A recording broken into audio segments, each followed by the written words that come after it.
আমি এখানে কয় পিস মুরগির ব্রেস্ট পিস এটাকে আমি কেটে নিছি, আর 2টা রানও নিছি। এটাকে কিন্তু আমি একদম হাড্ডির থেকে ছাড়াই নিছি। এই যে দেখেন, মাঝখান থেকে সুন্দর করে কেটে নিছি যাতে ভিতরে মশলাটা যায়। এখানে আমি কিছু মশলা মাখাবো। এখানে দিব আমি একটু চাট মশলা, একটু লবণ, একটু আদা গুঁড়ো। আমি কাঁচা আদাটা দিব না, আমি গুঁড়ো আদাটা দেবো, তাইলে গন্ধটা কম আসবে। কাঁচা আদার কিন্তু একটা গন্ধ থাকে।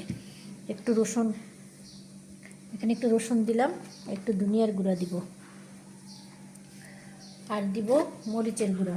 ঝালটা যার যার পছন্দ অনুযায়ী, এটা তো আর বলার কিছু নেই। দিয়ে দিলাম, আর একটু দিব সয়া সস, দিয়ে এটাকে মেখে নিব। 1 চা চামচের মতো আমি সয়া সস দিলাম। এটাকে এখন মেখে নিই। বিসমিল্লাহ। মাখানো হয়ে গেছে। আমি এখানে ব্রেড গ্রাম নিছি, এখানে একটা ডিম নিছি, একটু ফেটেই নিছি। ডিমের মধ্যে আগে এটাকে একটু গড়াই নিব, নিয়ে আমি এই ব্রেড গ্রামের মধ্যে গড়াবো।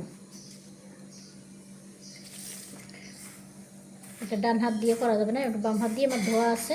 আমি এটাকে একটু সুন্দর করে ব্রেড গ্রামে গড়াই নেব। সাদাটা দিলে ভালো লাগে না, সাদাটাও আছে, আমি লালটা দিই যাতে ভাজলে একটু সুন্দর লাগে দেখতে।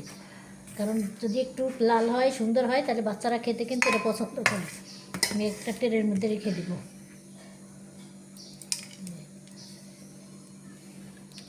এভাবে করে আমি সবগুলোকে গড়াই নেব।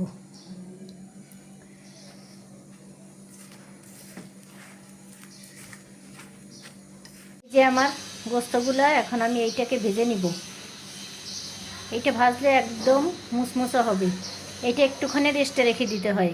এইটা ব্রেড গ্রামে দেওয়ার পর আধা ঘন্টার মতো রেস্টে রেখে দিলে এটা একদম সেট হয়ে যায়, তাইলে আর তেলের মধ্যে এইটা ছুটে যায় না। এখন এটাকে আমি ভেজে নিব, তার জন্য নিজে তেল চুলায় দিয়ে দিছি। একটু গরম হলে আমি এটা দিয়ে দেবো। দেখে একটা দিয়ে দিই। বিসমিল্লাহির রহমানির রহিম। তেল মোটামুটি গরম হয়ে গেছে। এখন আর একটা ব্রেড গ্রামও ছুটবে না, যেহেতু এটা আমি আধা ঘন্টা রেখে দিয়েছিলাম। এটা একদম সেট হয়ে গেছে। এটাকে আমি এখন লাল লাল করে একদম ভেজে নিব। এই যে আমার মুরগিগুলো ফ্রাই করা হয়েছে, দেখেন দেখতে কত কালারফুল হয়েছে, আর খেতেও কিন্তু তেমনই মজা। রমজান মাসে এভাবে ইফতার বানালে বাচ্চাদের থেকে শুরু করে বুড়ো মানুষ সবাই কিন্তু এটা পছন্দ করে খাবে। সবাই ভাবে দেখেন, ট্রাই করে, খুব মজা হবে। সবাই ভালো থাকবেন। আগামী ভিডিওতে আবার আপনাদের সাথে কথা হবে।